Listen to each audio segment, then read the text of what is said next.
मंदाताई, हे सगळं तुम्ही सहन केलं. मधल्या काळामध्ये कोविड 2दा झाला तुम्हाला. आता सुद्धा हृदयविकाराचा एक तीव्र झटका तुम्हाला येऊन गेला. त्यातून तुम्ही सावरलात. तो तो काळ कसा होता? आणि इतकं असून सुद्धा मी नेहमी म्हणते, की मंदाताईंना तुमची एनर्जी जी आहे, ती वय सुद्धा त्याला वेसण घालू शकत नाही, अशी तुमची एनर्जी आहे. असं तुमचं डेडिकेशन आहे. तर तो काळ कसा होता आणि त्यातून बाहेर कशा पडलात? काय उमेद वाटत होती त्या खूप काळात? कोविड काळ खूप कठीण होता. संपूर्ण देशाला कठीण होता. राज्याला परिस्थिती वाईट, त्यात लॉकडाऊन. खूप कठीण परिस्थितीतून ते हॉस्पिटल बनवायचा निर्णय केला, की हॉस्पिटल असलं पाहिजे, पण आजही होत नाहीये. खूप दुःख होतं मला आणि म्हणून असं वाटतं कुठेतरी थांबलं पाहिजे. कारण आपण लोकांसाठी काम करतो, मनातून करतो आणि मी जी वाचली आता मी आमचे प्रसादजी लाड आहेत, त्यांच्या मुलाच्या लग्नाला गेलेली. दुपारी मला सिम्प्टम्स दिसत होते. मला वाटत होतं, की अनइझी होतंय. होत होतं, मला जाणवत होतं. पण मी म्हणलं संध्याकाळी थोडं बरं वाटलं जरा मला औषधं घेऊन. मला हळू जाऊ एसीचं गाडीत जायचंय.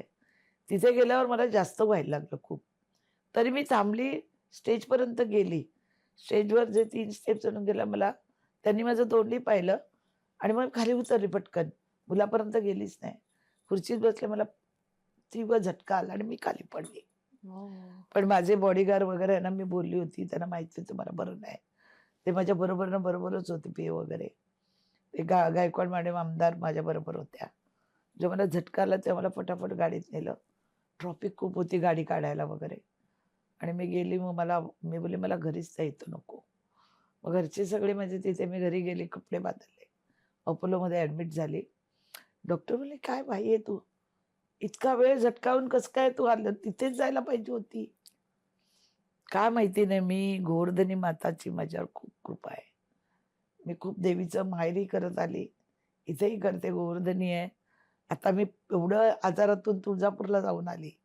देवीला बोलली होती, "मला बरं कर, लोकांची खूप कामं बाकी आहेत."